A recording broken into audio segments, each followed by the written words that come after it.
तो ये कुत्तों की फौज है।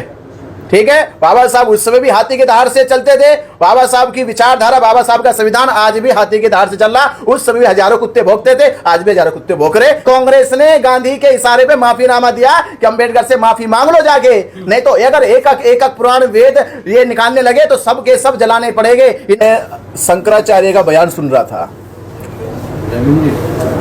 वो शंकराचार्य कह रहे कि हमारे ब्राह्मणों में कुछ दोयम दर्जे के लोग हैं और वो दोयम दर्जे के लोग ब्राह्मण नहीं है। तो उन्होंने कहा मिश्रा सबसे पहले, तो जो मिश्रा नाम के जो सरनेम के ब्राह्मण है तथाकथित, ये हम नहीं कह रहे, वो शंकराचार्य कह रहे। बहुत वीडियो वायरल हुआ, वो कह रहे कि मिश्रा नाम के जो ब्राह्मण है ये दोयम दर्जे के ब्राह्मण है, वो मिश्रित है किसी के। ये जो चौबे है ये दोयम दर्जे के ब्राह्मण है, ये दीक्षित है ये दोयम दर्जे के ब्राह्मण है, ये चतुर्वेदी है ये दोयम दर्जे के ब्राह्मण है। उसने ऐसे कई ब्राह्मणों को कहा कि इनका कोई भी संबंध हमारे ब्राह्मण शास्त्रों से नहीं है। तो मैं तो पहले कहूंगा कि भाई पहले अनिल मिश्रा जी अपने शंकराचार्य के सवाल का जवाब दे कि आप ब्राह्मण है या नहीं है, क्योंकि ये सवाल आपके ऊपर उठा रहे। आपके 4 शंकराचार्यों में से एक शंकराचार्य अविदा मुक्तेश्वरानंद, उन्होंने कहा कि मिश्रा नाम के कोई ब्राह्मण शास्त्रों में नहीं है। ये कहां से आगे कैसे पैदा हो गए, किस तरह की इनकी उत्पत्ति हुई है, तो मैं तो पहले उनसे कहूंगा अनिल मिश्रा जी से, पहले वो अपने होने की पुष्टि करे कि वो ब्राह्मण है या नहीं है।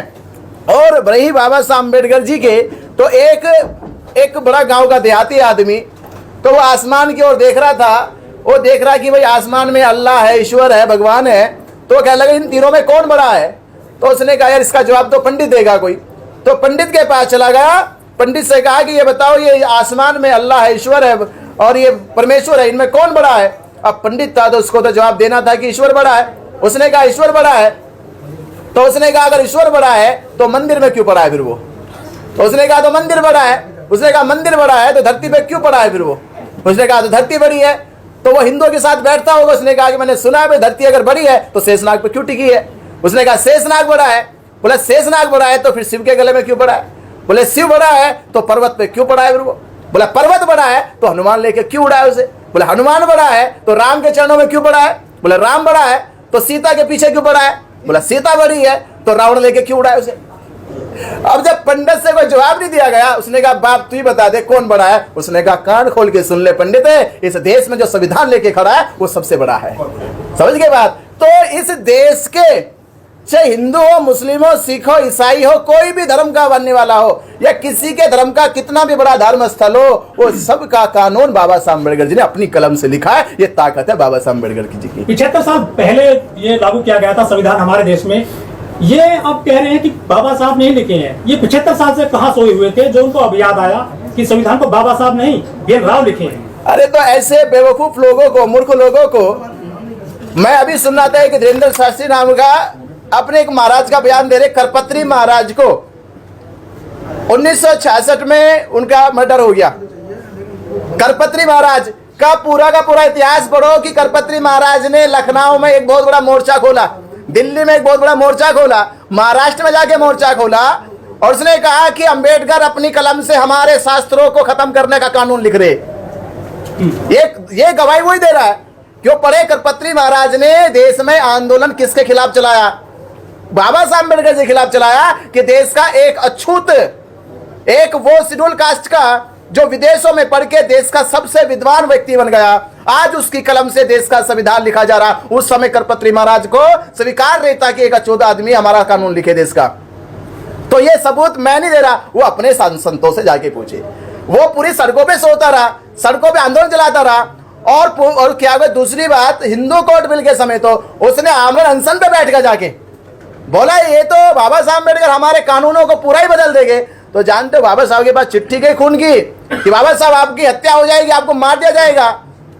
तो एक बाबा साहब अम्बेडकर चिट्ठी फिर लिखी कि भले मुझे मार दिया जाए, भले मेरी जान चली जाए, पर मैं इन सभी तथागत संतों से कह रहा हूं कि अगर मैं हिंदू कोड बिल लिख रहा हूं, अगर मैं ये कह रहा हूं कि मनुस्मृति गलती है, वो मैंने जिसको जलाया, तो जो पंडित चाहे, जो शास्त्री चाहे आके मुझसे डिबेट कर ले। तो चतुर ब्राह्मणों ने कहा कि अंबेडकर साहब ने एक मनुस्मृति जलाई है, उसको सब सबूत के साथ पेश किया है कि वो गलत थी। अगर ये पंडित लोग जिन जिन शास्त्रों में डिबेट करेंगे वो सारे शास्त्र गलत सिद्ध हो जाए तो एक दिन इन सबको जलाना पड़ेगा। ये उस समय 1956 से पहले पूरे देश में ये माहौल बना हुआ था। तो आज मैं कहूंगा अनिल मिश्रा से कि वो पहले अपने जाके दादा परदादों के इतिहास को पढ़ ले। वो दादा परदादाओं का इतिहास जाके पढ़ ले कि बाबा साहब डॉक्टर अंबेडकर जी जहां 7 सदस्यीय कमेटी थी, उस 7 सदस्यीय कमेटी में दिल्ली के अंदर बाबा साहब अंबेडकर जी 18 घंटे बैठ के संविधान को अपनी कलम से लिखते थे। और ये लिखा गया कि 2 वर्ष 11 माह 18 दिन में संविधान कैसे कैसे तैयार हुआ। संविधान को पेश करने के लिए बाबा साहब अंबेडकर जी ने संविधान सभा में लगातार 114 दिन एक अनुच्छेद के ऊपर चर्चा बहस की है और 389 पार्लियामेंट गवाह है उसके। ये अनिल मिश्रा कहां से पढ़ गया है, कैसे पढ़ गया है, ये बात उस तर्क की नहीं है, ये बात है विवाद पैदा करने की। नहीं तो 389 सांसदों का सिग्नेचर है कि बाबा साहब अंबेडकर जी ने देश को सबसे दुनिया का बड़ा अनूठा संविधान दिया है।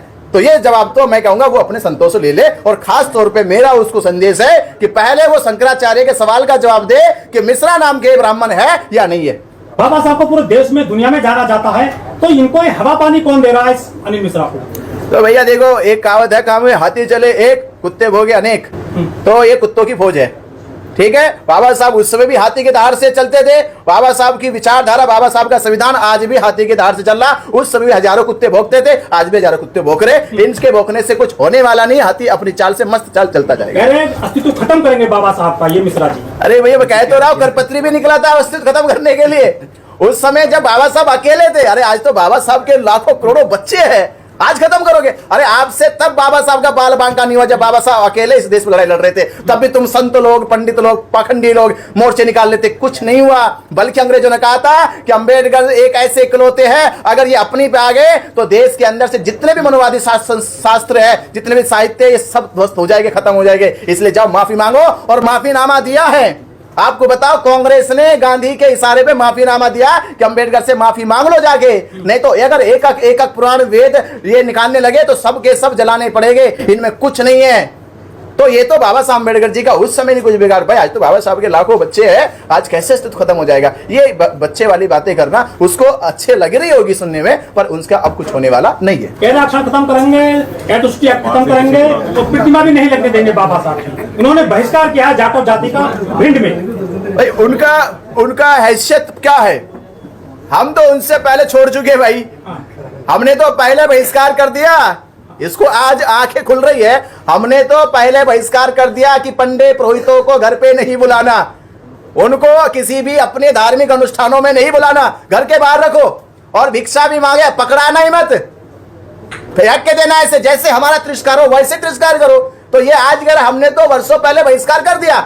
और आपने देखा कि पूरे देश में ब्राह्मणों को किसी भी देश के शेड्यूल कास्ट के घर पे बुलाया नहीं जाता, किसी पूजा में नहीं, किसी पद्धति में नहीं, किसी शादी में नहीं, किसी संस्कार में नहीं। तो हम तो पहले बहिष्कार कर चुके हैं और लगातार देश में बहिष्कार हो रहा है कि ब्राह्मण मुक्त, पाखंड मुक्त देश बनाया जाए। ये तो बहिष्कार चल ही रहा है।